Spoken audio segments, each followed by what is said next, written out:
Okay. It's kind of depressing being in this room. This, of course, being the room where Java Posse just had their final podcast. Moment of silence. Because we could never get them to shut up. Anyway, my name is Neward, and I am here to talk to you about Swift. But I want you to consider for just a moment the kind of world that we live in.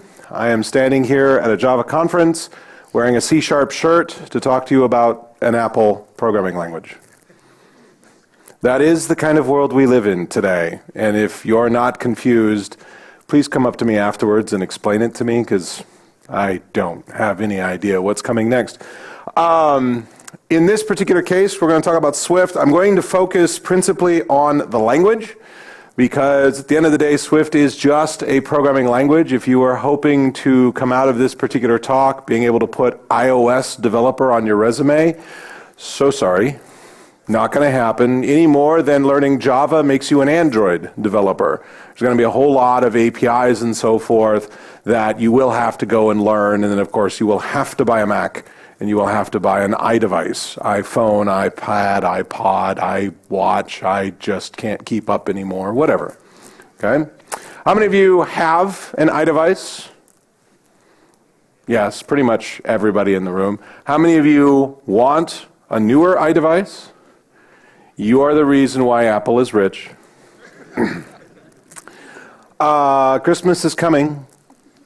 That's all I can really say about that. You will, I will mention this again later, but you will need a Mac of some form in order to do Swift development. You will need Xcode, Apple's IDE, in order to do it. As a matter of fact, that's what we're looking at up here right now. This is what Apple refers to as a playground file.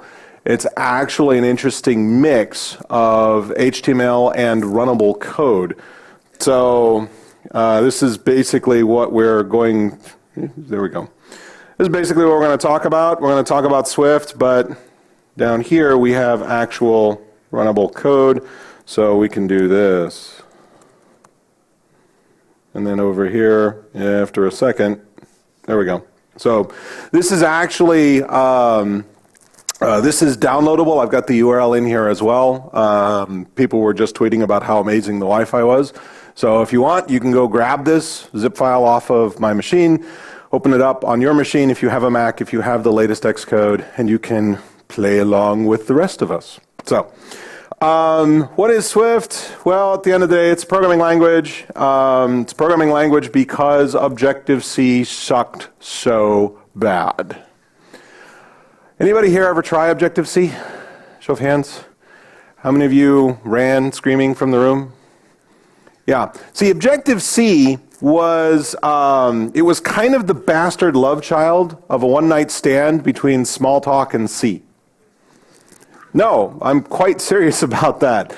The developer, Brad Cox, back in the day, if we step into the Wayback Machine and go all the way back in object history, back to the early 90s, Brad Cox was a developer who was looking at Smalltalk, because that was pretty much the object-oriented language of the day.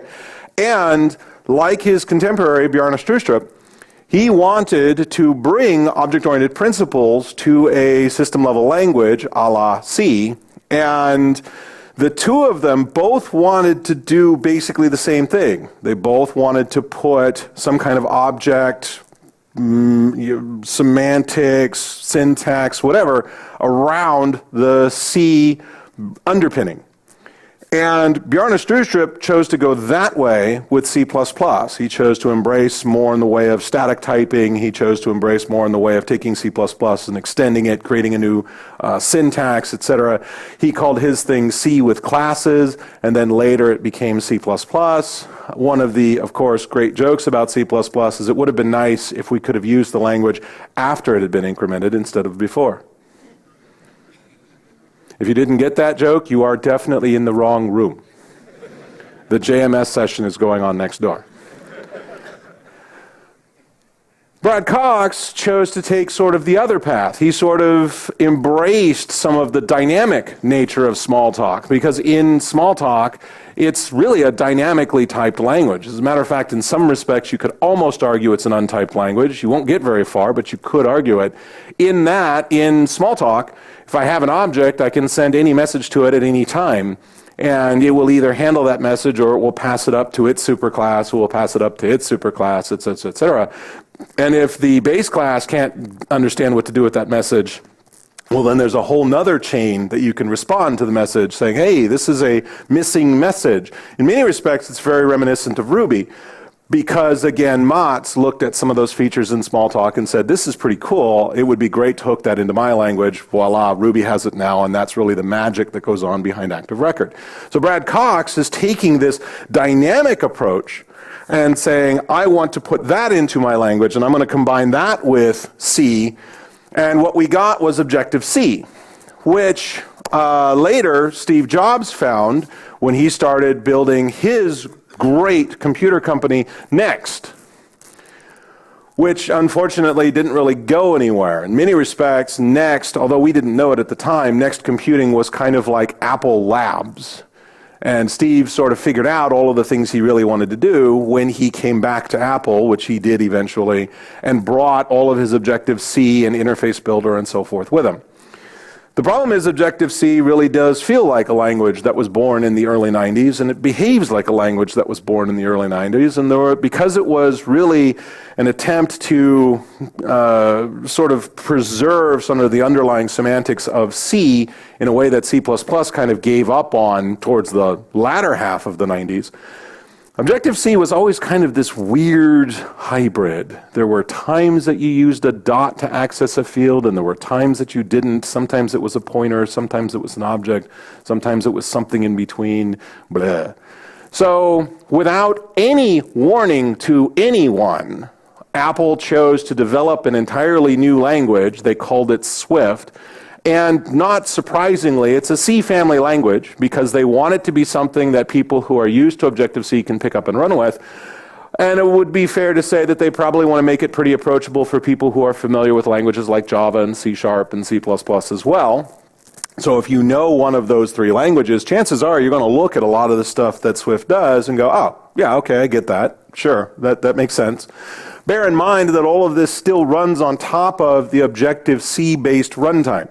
So there are going to be a couple of places where it definitely does not behave the way that Java, C# or C++ would. But I'm here to teach you language syntax, and some of that you will run into as time goes on because I only have 60 minutes. Actually, now I have 53 minutes. The syntax, like I said, is basic C style, so variable declarations, primitive types, imperative syntax. It's all very similar to what you're familiar with. It is not a functional language in the sense that we think of functional languages like Scala being a hybrid functional language, or languages like Haskell. If you saw Venkat here on Monday and Tuesday, he was showing you little bits of Haskell. Swift has some functional capabilities. It has the ability to pass around functions as a first-class value. So if you've been sitting in on some of the Java 8 lectures that have been all over the place here at Devox, a lot of those concepts will still apply. If you haven't caught any of those Java 8 functional lectures, what the hell have you been doing? I mean, seriously, it's like everywhere, every slot, there's somebody talking about functional programming in Java. Java is still not a functional language just because it has lambdas. Swift is not a functional language for the same basic reason. Just being able to pass a function literal around or pass a function around as a first-class citizen does not make you functional, because if it did, that would make JavaScript functional. And everybody in this room knows JavaScript is not functional. All right. So, like I said, how do I get Swift? Well, you get it from Xcode. Actually, the JetBrains guys will also be happy to compile Swift as well if you use their app code commercial IDE. And it's definitely a good tool. I would suggest you look into it. But that means in both cases, you're going to need a Mac. You will definitely need the glowing Apple sticker out of the back of your machine. And by the way, don't hide the sticker, because Apple gets very upset and they know exactly where you are. Now, one of the things, once you do put Xcode on your machine, you will need to enable what's called developer mode. Part of the reason for this is the Mac, like any good Unix, Linux-based system, has a pretty extensive security system, which means that periodically, if you want to do things that are considered administrative level functions, it will pop up that dialog box and say, this requires you to, give me your root level password. And quite frankly, that gets really annoying really fast because it would come up every 30 seconds depending upon what you're doing. Developer mode is something that they cooked up with one of the recent releases of OS X, where they basically said, look, if you're in developer mode, then yeah, you're a developer. You don't need security. So we'll turn off a lot of those messages when Xcode is doing its thing.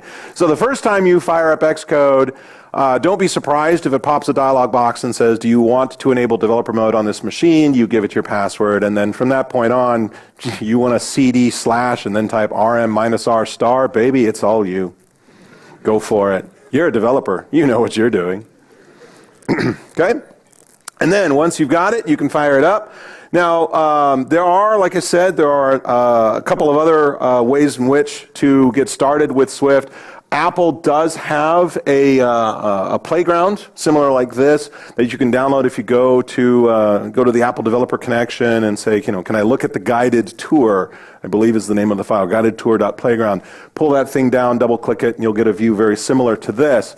Theirs is prettier because they spent more time and energy and money on CSS. I'm still trying to figure out how CSS works. But it works. Okay? And again, this is an interactive environment that's kind of like a REPL in that I can type stuff in and it will evaluate it. But essentially, this is all Swift code that we're going to execute as we go. We must appease the gods of computer science. A couple of things to note. First of all, we don't have to have a main because all the cool kid languages just start executing from the top of the file, the end. Okay? There are two principal platforms for which Swift can compile, one being iOS, the other being OS X. Currently today, depending upon which version of the OS you're running, you may or may not be able to compile Swift applications for OS X. I don't know that does anybody in this room care if I compile an app? Are you building a Mac OS client? I'm waiting for at least one person to raise. Okay, there's one guy back there. The rest of you are all iOS, I assume. And that ships today with the version of Xcode that Apple announced earlier this fall. If you want to do OS X if you want to do Swift running on top of OS X, you do have to run Yosemite. The version of Xcode that you then get from the Apple Developer Store will be able to compile an OS X native executable. Otherwise, technically, you could have a beta of Xcode that would kind of compile. No. If you're doing iOS, it's okay. You can do this with the previous release of OS X. It works just fine. But if you want to do Yosemite OS X, if you want to do Swift OS X, you will need the latest version of Yosemite. Okay? What we see in the second section there under beginnings is the all-important import. This is kind of similar to the include that you might have seen in a C or C++. This is actually a little bit of the Objective-C syntax kind of coming back. This basically says I'm using Foundation. Foundation is the core library. That's kind of like, java.lang and java.util, et cetera, et cetera. Within the Mac, they have this concept of frameworks. That's kind of their modular packaging system. And it's similar in very, very loose respects to jars, but it's much more tightly controlled. So if you have a framework installed on your machine, they go by very short names. So if you're using UIKit, somewhere on your machine, typically under a system managed space, there is a directory called uikit.framework. And if you want to reference UIKit, you import UIKit, and then all of those classes, et cetera, are made available to you. So import is kind of a combination of jar files and being able to reference it, similar in the way that Java import works. And it's a C-style language, so of course we have /star comments as well as double slash comments. Not much to say there. You will notice the absence of semicolons, because semicolons are no longer cool. Yeah, there's really, I mean, if your fingers are hardwired to hit the semicolon after everything you do, dear mom, semicolon. College is great, semicolon. Please send money, semicolon. Love, semicolon. Ted, semicolon. I mean, seriously, that was a letter that came from me one year. It's okay. Swift will compile with semicolons as statement terminators. It's just not necessary. If you decide you want to put multiple statements on a single line, then the semicolons become mandatory. If you do that, please consult your nearest psychiatrist. Blah, blah, blah, blah, blah, blah, because nobody wants to do that anymore. It makes for really hard to read code, et cetera, et cetera. We have the standard variable types you might expect. We have booleans, we have integers, we have unsigned and signed integers of varying sizes, we have floating point values. Again, all the basic types that you would expect from a C family language. We also have characters and strings. Again, like Java, we have adopted the idea that Unicode is the basic character format that everybody should be using. So strings are basically collections of Unicode characters. And we have two forms of constant local values. I'm sorry, we have two forms of local values. We have constants and we have variables. The syntax here, let, says I'm creating a constant. So if I attempt to reassign this, for example, if I say let money equal 41,000, because that's not my salary anymore, you can see that already the playground is popping up here and saying invalid redeclaration of money. You cannot assign value to this. You cannot redeclare it. If I just go ahead and say, let's do an assignment to it, again, basically now it's saying cannot assign to let value money. So Swift is already starting to nudge you towards this idea that we really should be working with immutable data wherever possible. So one of the things I'm going to suggest to you is because the language allows us to do this right off the bat, you should prefer the let form over the var form, which is what gives us a variable value. So if I turn money into a var, now that goes away. Totally cool. Now, of course, if money, for whatever reason, is being hit by multiple threads at the same time, a la, I give my college-age kid a credit card and say, go have fun with your friends.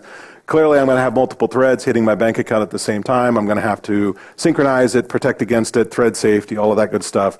Much, much better to say, sorry, kid, but my bank account is totally immutable. If only.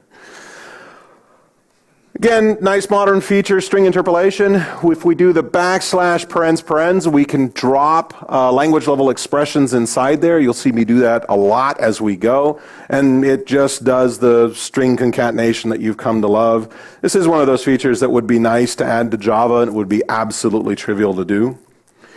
Control flow. It's an if statement. Any questions? Notice the absence of parentheses around the condition though. Swift has kind of grown up and said, you know what, I really don't need those parens around the if.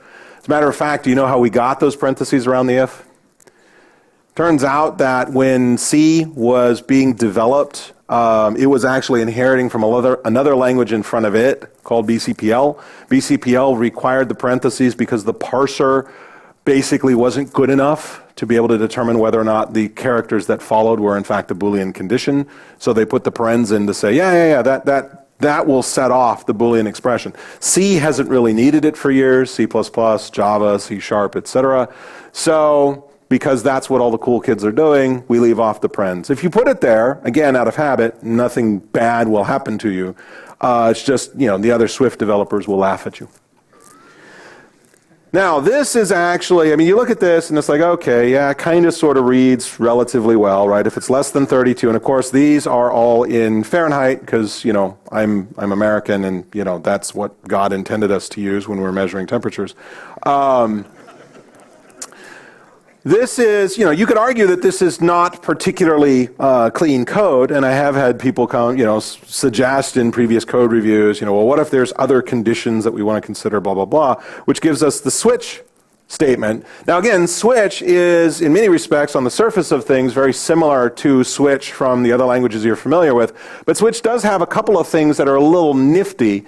For example, you can see that middle case there, I'm in fact containing multiple values. It's a little awkward to have to type out 1, 2, 3, 4, 5, 6, 7, 8, 9, 10, all the way up through 18. But notice that I have cases and then I have a default. Swift insists that your switch must be exhaustive. You must always have a default if you don't have all of the possible values, which for a straight int is going to be pretty difficult. By the way, how do we know that temp is an int? Because the language has inferred it to be. That is an integer literal, therefore temp is inferred to be an int, specifically a 32-bit integer value. And this is one of the things that Swift does, again, trying to borrow from what the other cool kids are doing, is this limited form of type inference. Okay? Now, in some cases, Swift will get it wrong. If you really want this to be a double, for example, you can simply force it to be a double by putting the type around it, like so. Now this will be a double value, and you can see it evaluate on the right-hand side to be a floating point value. Okay? If I really want to insist that temp is a double, I can always put a type descriptor in like so. Notice the colon type syntax. It's becoming very, very popular. Part of the reason for that is because languages are it's easier to do type inference when the type descriptor comes after the variable declaration. You see this in F#, you see this in Haskell, you see this in Scala, you see it in a lot of places for that basic reason. And in some cases, the language will do a certain amount of variable type promotion, but in other cases it won't. The language gets a little testy. If, for example, if we come back up here, if I do this, oops, this turns into a problem because money is declared as an int, but it's not convertible to double. In other languages, this would be a safe type promotion or a type coercion. The language will go ahead and promote that integer, do a widening conversion, and turn it into a double for you. Swift takes the position that, this could potentially be a bug, and so if, in fact, you do want to do this conversion, you should write out the conversion by hand. This will trip you up a couple of times when you're first getting started with the language. You'll either figure out, okay, I'm just going to use double all the way and initialize it like so. That'll make it a double literal instead of an integer literal. Or you'll just get in the habit of writing this. And you'll notice the cast syntax is a little backwards. Instead of the parentheses surrounding the type, the parentheses surround the value that's being converted. That will screw you up. That will screw you up. It still screws me up. It's just going to be one of those things you're going to have to kind of get used to. Now, so I have temp, I have this really, really long exhaustive case here. That's kind of annoying. And in fact, what about temperatures 19 through 32? Most people consider below freezing to be pretty cold.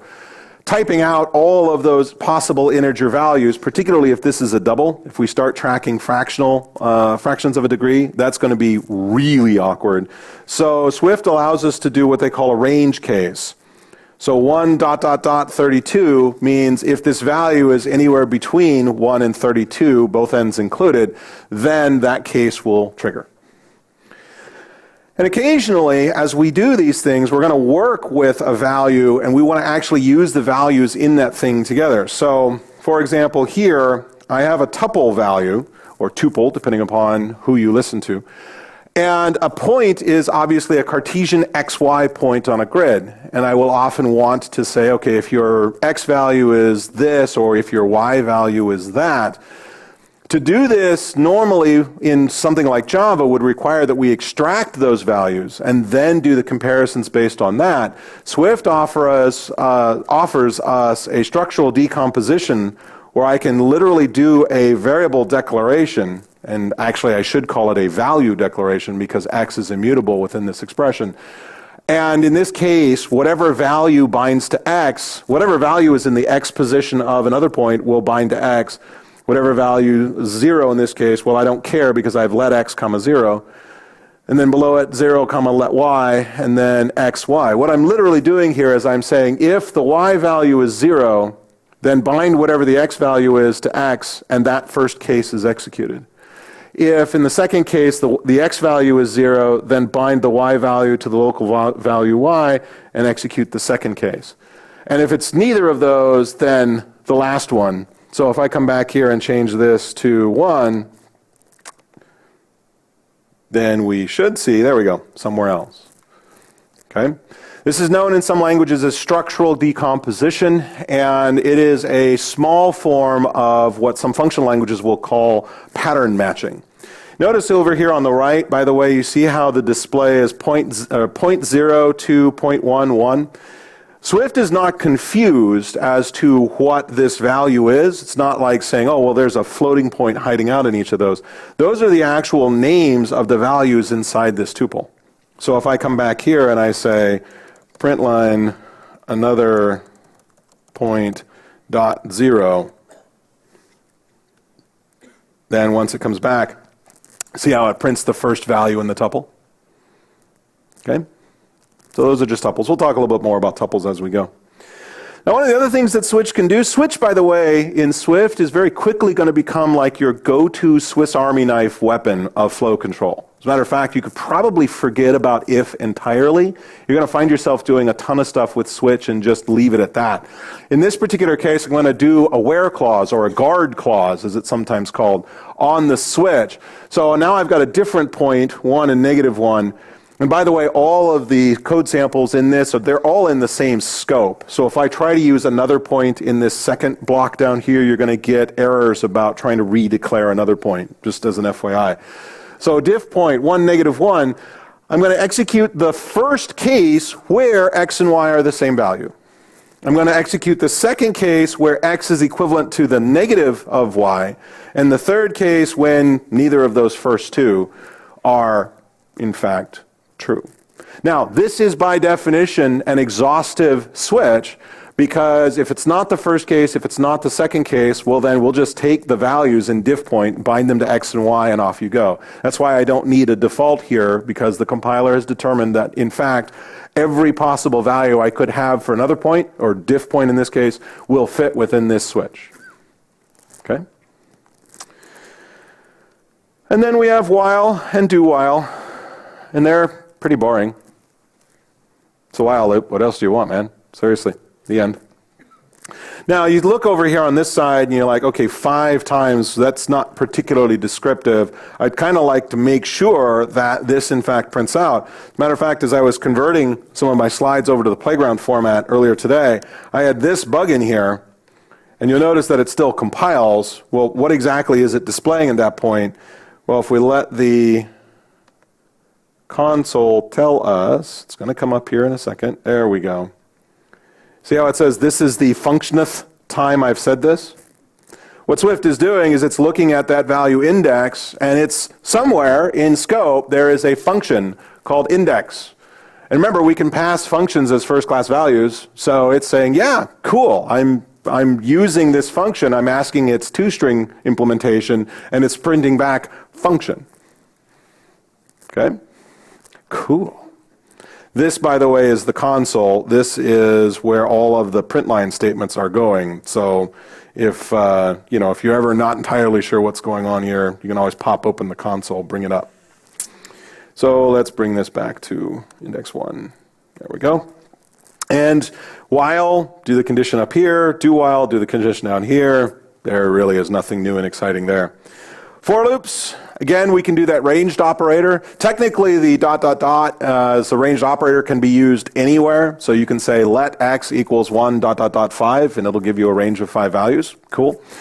If you just want to iterate through a collection and you don't care where you are in the collection, you can use the underscore to stand as sort of a placeholder for any and all variable name. So here, I'm using index in the first for-in, but in the second case, I don't really care which iteration I'm on. I just want to do it 5 times. So for underscore, again, borrowed from the functional world, where the underscore acts as a placeholder in a variety of other scenarios as well.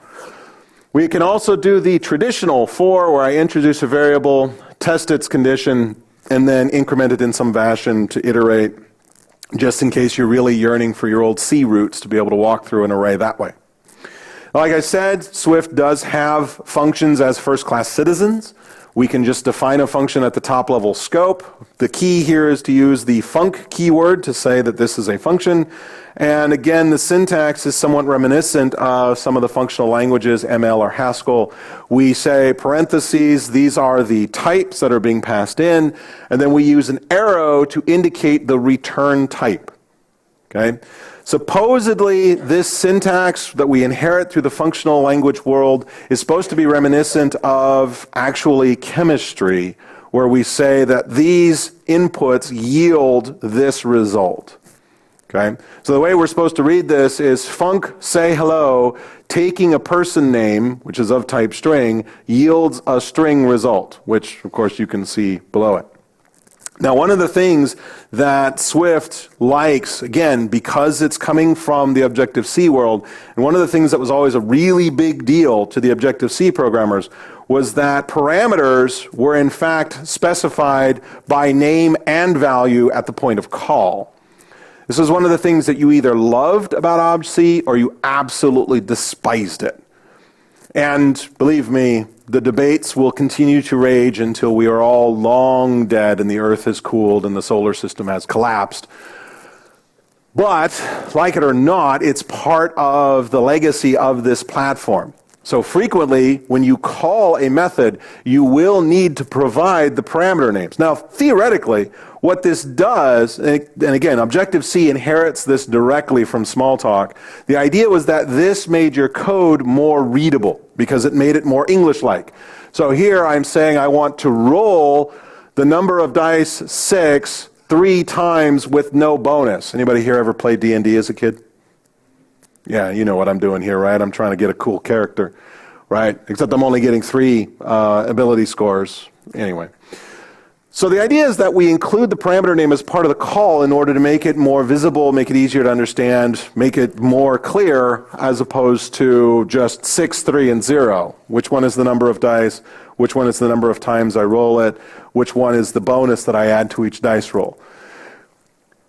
The guys working on Swift, though, did agree that in some cases that got a little awkward, and so they came up with a couple of shortcuts to try to make it a little bit more palatable for those of us that didn't grow up with Objective-C. First of all, we can use kind of a shorthand syntax. We can put a hash in front of the name, right, and that will actually keep the same name in both places, because technically I should have 2 names here. For each parameter, I should have a name for the value being passed in, and then I should have another name, ideally a different name, for the value as it's used inside of the function. And that's just kind of a pain. And, by the way, the first parameter is you don't have to pass the name because that's sort of inferred. There are these really weird naming rules. And in some respects, it feels kind of like the Swift guys. They changed these between the first release of Swift and the most recent one. So, for example, if I do this, I can't remember if this works or not. Nope. It is saying missing argument label number of dice in call. Fine, fix it. Okay? But you notice that I don't need times and I don't need with bonus. I can also specify some default parameter values, and you notice I put the hash in front of times here, so that now below I can just say number of dice 6 times 3 when I don't have any bonus because the default is 0. This is going to be one of those things you're just going to have to wrap your head around. You're just going to have to play with it, and I'm not entirely convinced that they're done here. I think the next version of Swift, we may see some additional features around this. Periodic parameters, in other words, if I want to pass a list of stuff, our good friend the triple ellipsis shows up again, the triple dot. So numbers double dot dot dot means give me what is effectively an array of numbers. This is pretty much exactly what you would expect coming from the Java space, because we did exactly the same thing in Java 5. And I can pass functions. If I pass values into the function, by default, those parameters are passed by value. We haven't really talked about anything beyond primitive types yet, so all of these are going to be passed by value. But if I really, really want to pass in a double value by reference, I can use the in-out parameter and be able to modify the double, and it will modify it back at the point of origin. it's not something that we do a lot of really. But again, obj-C kind of coming back from that very old C world where we passed pointers around, modified stuff inside the function. They needed to have this as a backdoor. We can also have proper closures. Yay. This was something that had to get added to Objective-C later, particularly when they started talking about adding some concurrency features. You could pass a block of code around in obj-C. That actually didn't make it into the language until about 4 years ago, if I'm not mistaken. Swift decided to go ahead and give us proper closures to begin with. So you can see there's 4 different approaches to do it in decreasing order of verbosity. So in the top there, I'm specifying the parameters. I'm also specifying parameter types. The arrow is the return type in, and then I just have a single expression there. I can also leave out the types, because you see on the left-hand side, I specify that add func2 is a function that is expecting an int and yielding an int. Again, if you've looked at Java 8's Lambda syntax, or if you've looked at Scala's or whatnot, the only thing new here is the fact that we use the single arrow, the hyphen, as opposed to the equal sign for the body of the arrow.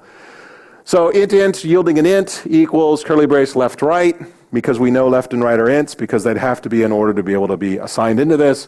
Return left right. I can also not specify the return. I don't have to specify the return keyword. The last expression in the function will implicitly be the returned value. Again, thank you functional languages for that. And in fact, we don't even need to give it parameter names, because Swift will already understand that the first parameter is $0 and the second parameter is $1. So we can take all of that and drill it down to curly brace $0 plus $1 curly brace, because everything else gets inferred out of the type declaration to the left-hand side. Cool. And they are full closures. If you reference something in the enclosing scope, a copy of that will be made available, blah, blah, blah, hence the term closure.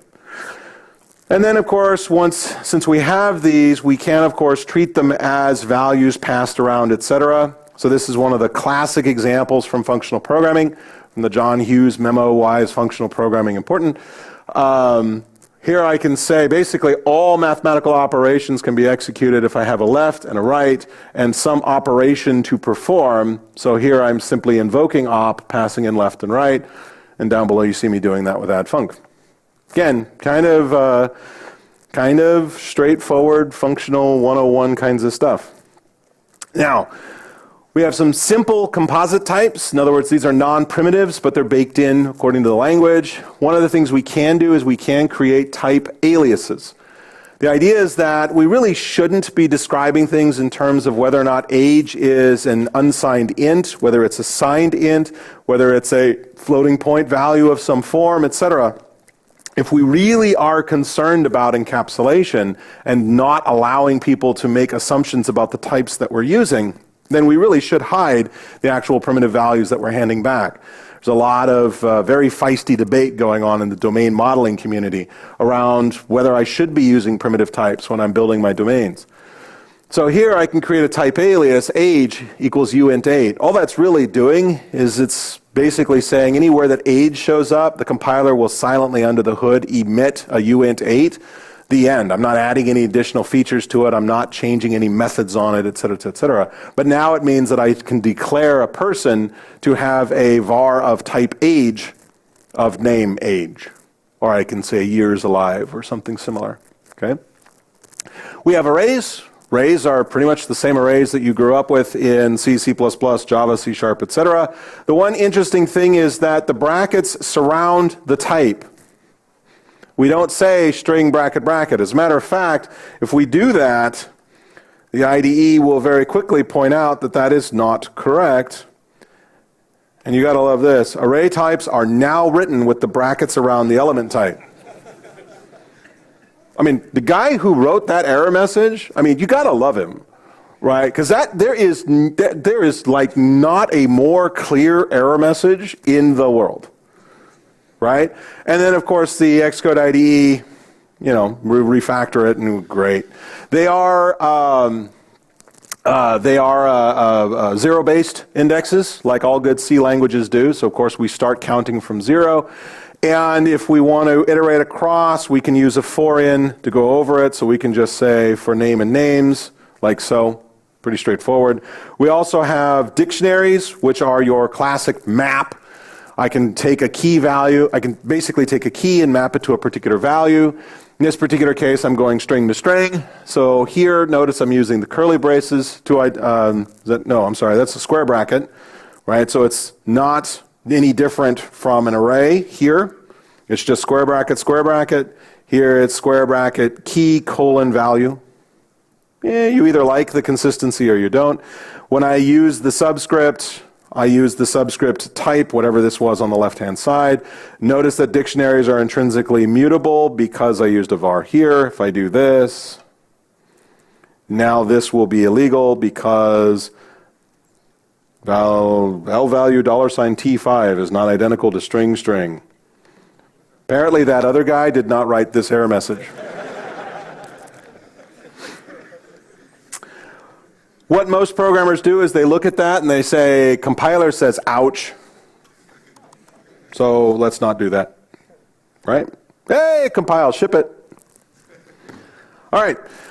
Again, notice I can do the string interpolation here, right? I look up Malcolm's job, bind it, string interpolated it. So we can also do other key types. We can do other value types. Here I'm saying I'm going to explore 4.5 is the key, string value is the value. Notice down below I can do the for in.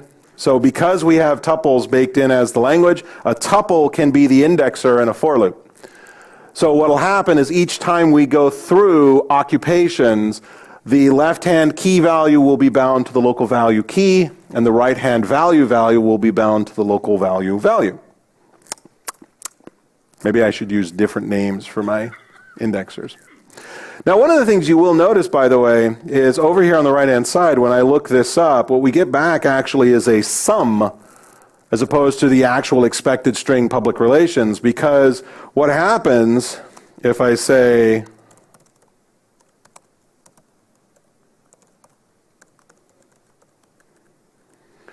that is a legitimate value, right? And it needs to compile.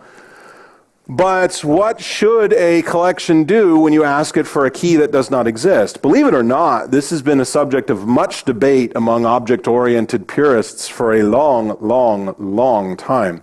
And in fact, particularly if you start talking to some of the functional folks who will tell you that null is absolutely the worst possible thing you can do. As a matter of fact, the guy who invented null has since apologized. I'm not making this up. The guy who invented it was knighted by the Queen of England for his contributions to computer science, and at his acceptance speech, he basically said, yeah, null was probably a bad idea in retrospect. I think it's my billion-dollar mistake. And that's billion with a B, by the way. How many of you have gotten a null pointer exception somewhere in your code? Then all of you agree with him, whether you realize it or not. What we often use null for is a signal value to say, hey, I didn't get something that I was expecting to get. The value, according to the key TED, does not exist, so I should give you something back here. But of course, if I go and do something with this we'll just say .toString, even though that doesn't really work. That's a recipe for a null pointer exception in Java or any other language, right? And so what Swift uses is they use optional types to indicate whether or not I got an actual value here.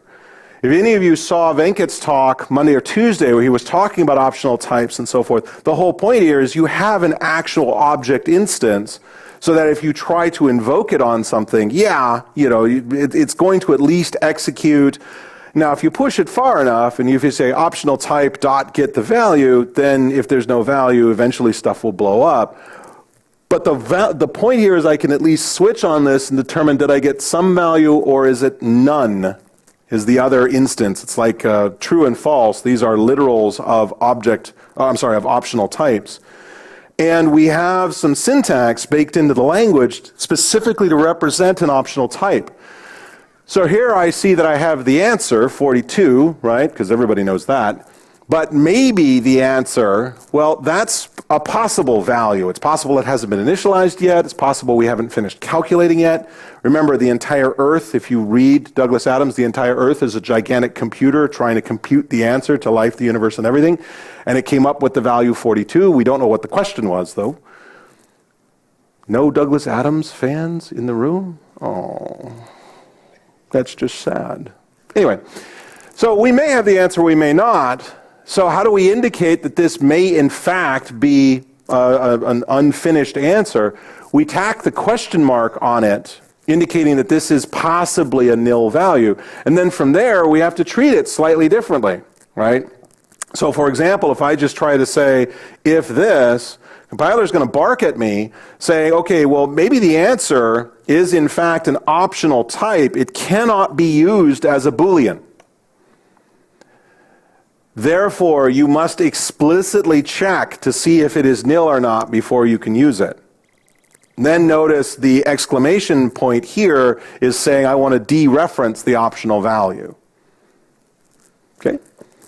We have enumerations, enums, right? Took Java how many iterations of the language before we finally got enums? Swift gets it in one. We have case north, south, east, west. Notice the reuse of the case keywords because keywords are valuable things. We don't want to waste them profligately.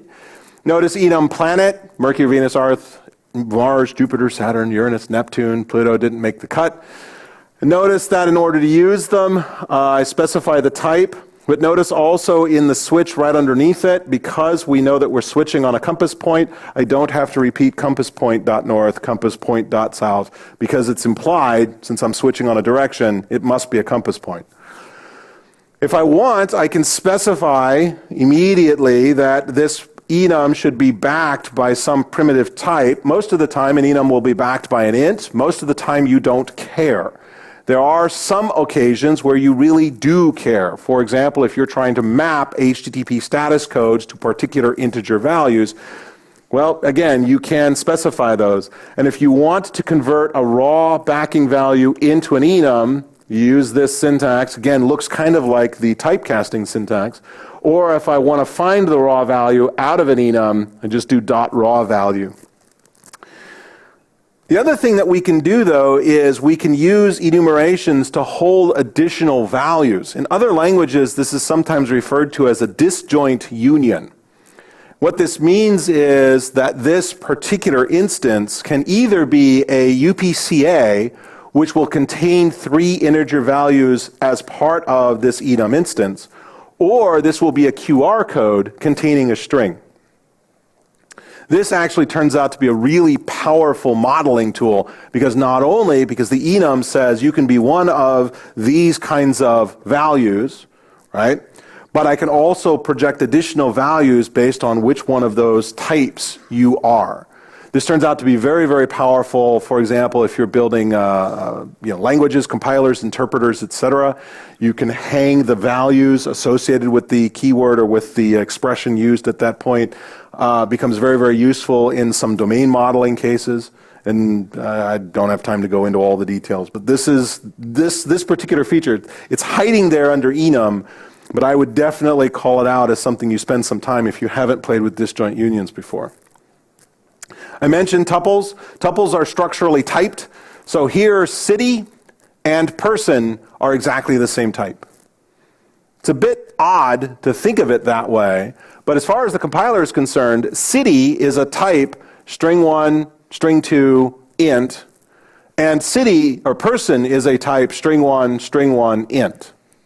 So they are considered structurally equivalent, and therefore I can assign one to the other if I so desired. I could pass either city or person into any particular function expecting a string int tuple. Tuples are very useful for sort of ad hoc types. Tuples are very useful, for example, if I want to convey more than one return value. Ever been in a situation where you want to do some kind of lookup and you want to return both a Boolean indicating whether or not the lookup was successful as well as the value returned? Well, again, we could use a tuple, but just to sort of harp on it, I can also use the barcode here, or I'm sorry, the disjoint union type. So I could create enum result type and say, let's see, case success indicating string. I'm pulling something out of a database perhaps. And case failure indicating the actual error message. So now I declare my function as returning a result type, and it'll either return a success consisting of the 4 values that I've pulled out of that particular table, or it'll be a failure consisting of the error code, the integer error code, and the reason phrase, or something similar.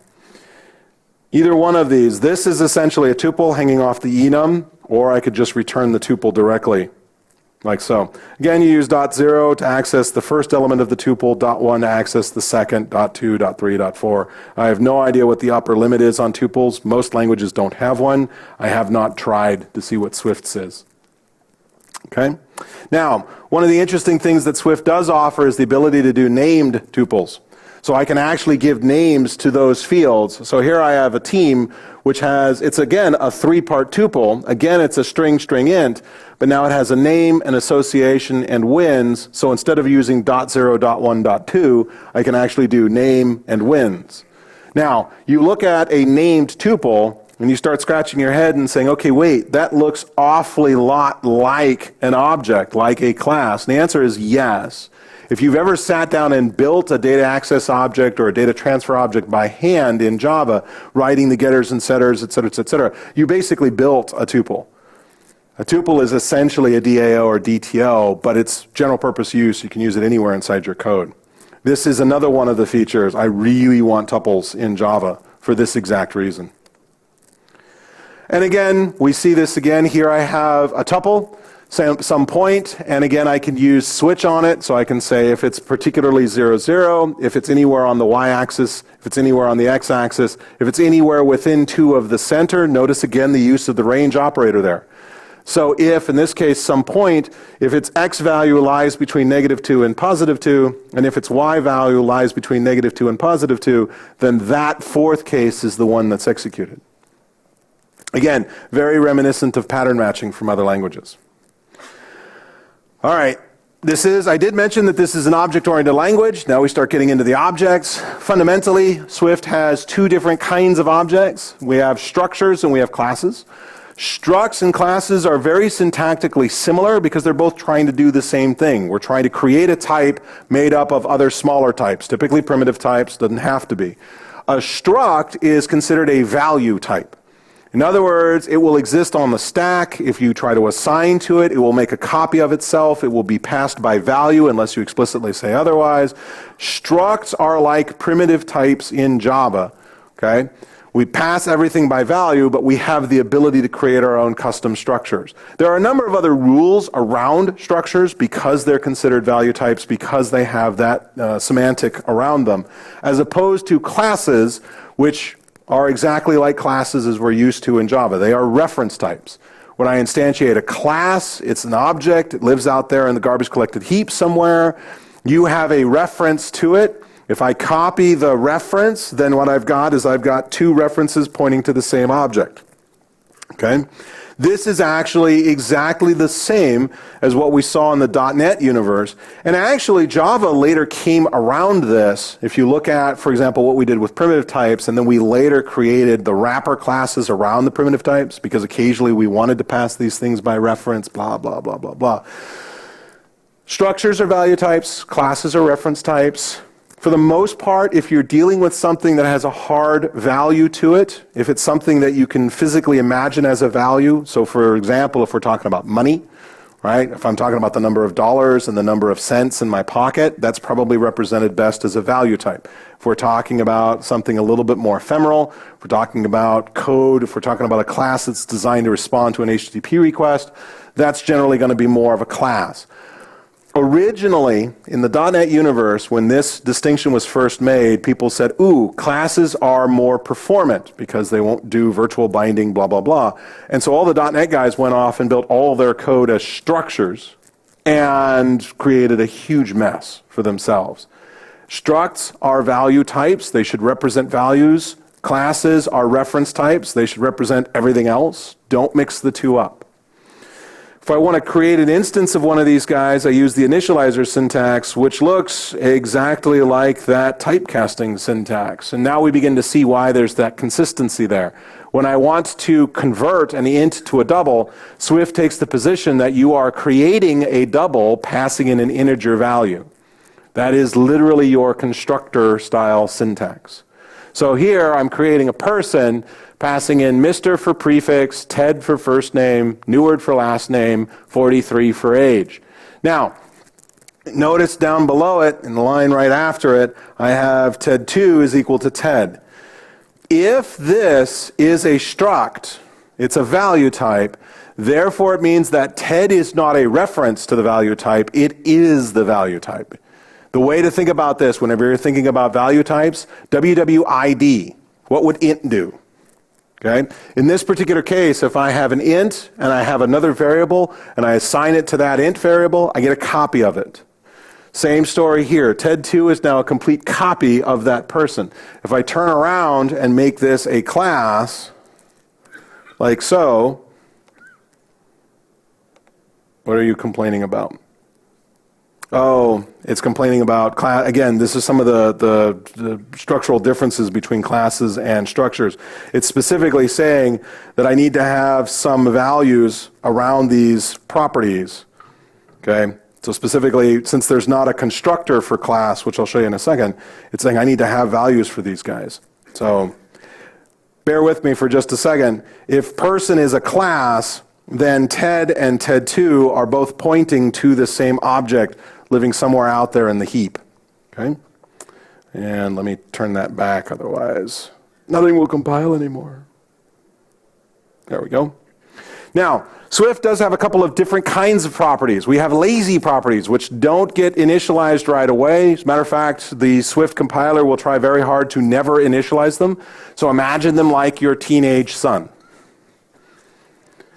Oh, come on, guys. Do none of you have teenagers? Seriously.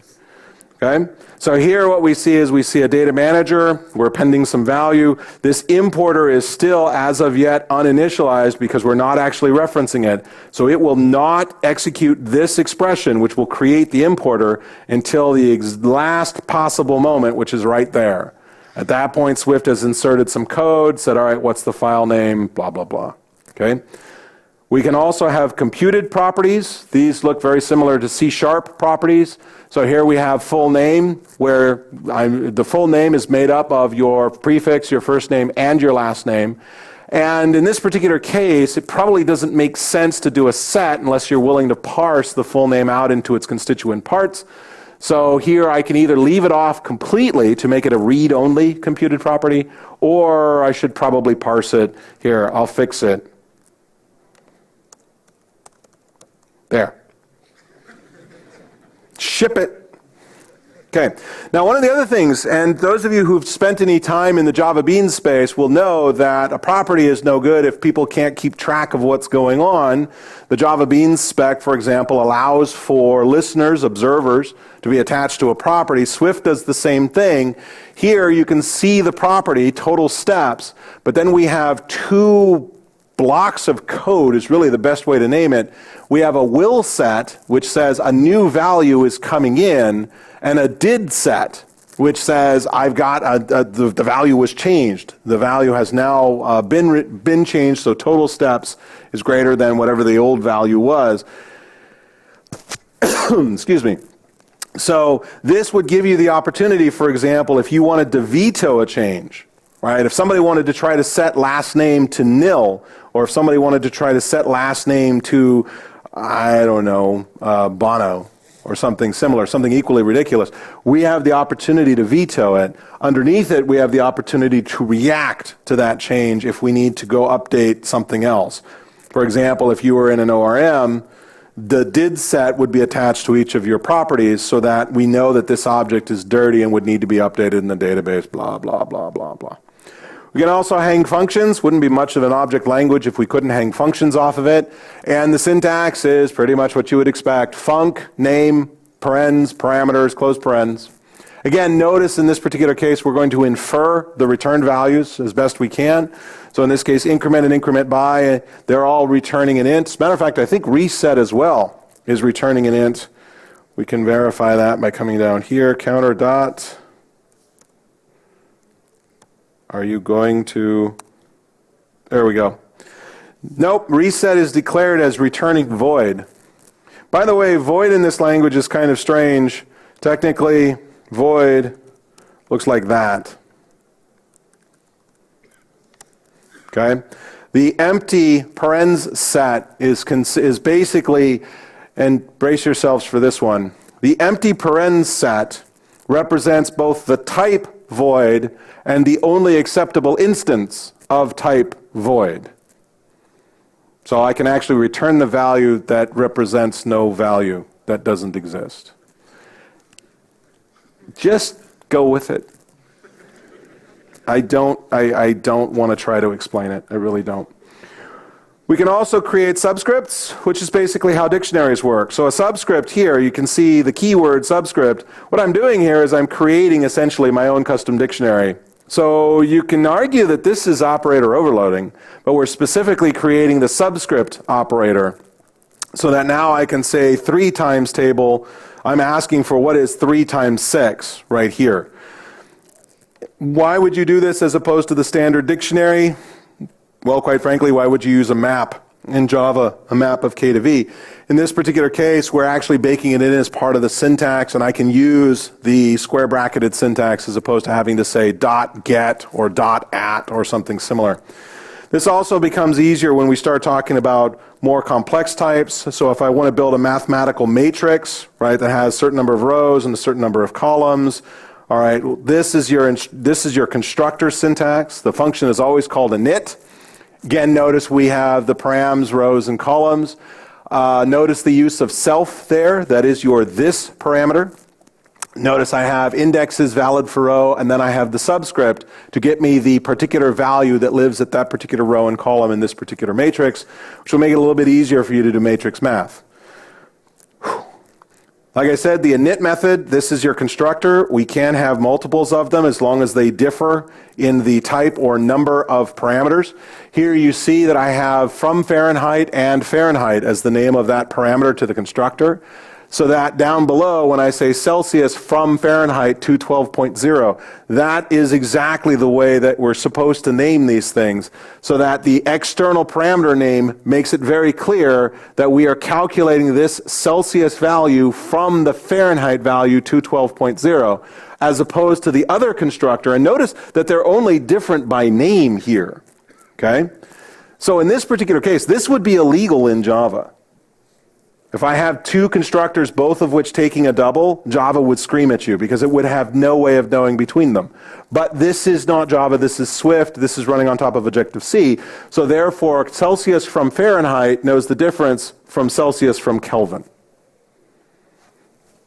That's cool. I can kind of get behind that. Especially since they give me the ability to not use this when it doesn't make sense. Now, here's the downside. Remember how Java, we have this garbage collector running around and cleaning up all your objects, right? Good thing. And if you actually have a resource that needs to be cleaned up when your object is garbage collected, you can write a finalizer, which is not such a great thing, but only because we don't know when finalizers will run, and it's going to typically run a lot later than we would like, because if we're accessing the database, we open a connection, we want to close that connection as soon as we're done with it. That's why the try with resources was introduced in Java 7. Yay, thank you, Joshua Block. Swift doesn't have that problem. It knows exactly when the destructor will fire. And the destructor here, of course, we have init methods which construct, so of course we have a deinit method that destructs. Yay! Okay? Notice, by the way, the lack of func on either init or deinit or subscript earlier. Okay? Func is for your methods. The keywords are for their methods. We can also do inheritance. So here's vehicle, right? Here's bicycle, is a vehicle. Notice we just do the colon syntax. We borrowed a little of C# there. Notice we have train. If I want to override a base class function, I use the override keyword. Yay. Again, the compiler will try to enforce this and say, hey, yeah, make noise doesn't exist, or it's a different parameter set, or etc. If you want to prevent it, you can mark the class as final, or you can mark any one of these things as final. Final does basically the same thing as it does in Java. If we want to upcast or downcast, we can use is. That will do a Boolean return indicating, it's just like instance of. Or we can use as question mark. Now again, this is borrowing from the optional syntax, as may fail, so it'll return an optional type. It'll be a sum of t, or it'll return none. We do have sort of an ultimate base type, sometimes called a penultimate type, called any or any type. Technically, everything can be represented as an any. It's kind of like the void star, if you remember C++. It's the void pointer. Anything can be represented in an any. So here I create an array of any's. Notice the array syntax up there, parens, parens. That's how I create an empty array. And I fill it with just junk, and then switch through the whole thing. Notice the use of as here, again breaking them out as necessary. So if it's an int, bind that value to some int, and so on and so forth. Okay? We have the standard access controls, public, internal, and private. Internal is the default, which means it can be seen by this module, but no other modules. And now for the downside of Swift. Remember how Java, we were talking about garbage collection, and the garbage collector will come along and clean up after you? Swift has a garbage collector too. It's called the programmer. Yay! No, that's terrible. It actually uses what they call automatic reference counting. The words you should be really, really concerned about are reference counting, because this allows for memory leaks. The very, very, very earliest releases of Java, like way back in the 0-point version of Java, we're using reference counting. And the danger you run into is here, I have a class that can have a reference to another instance. So here, Brad, well, that means that this object has a reference count of 1.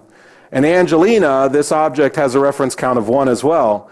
But now I point them at each other. So now Brad's reference count is 2, Angelina's reference count is 2. All right, that's cool.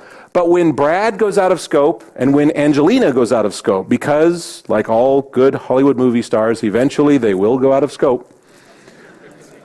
Except they won't ever die. That's why this example is so perfect. Brad and Angelina will never die because they each hold a reference to each other, and that keeps them alive. True love wins over all.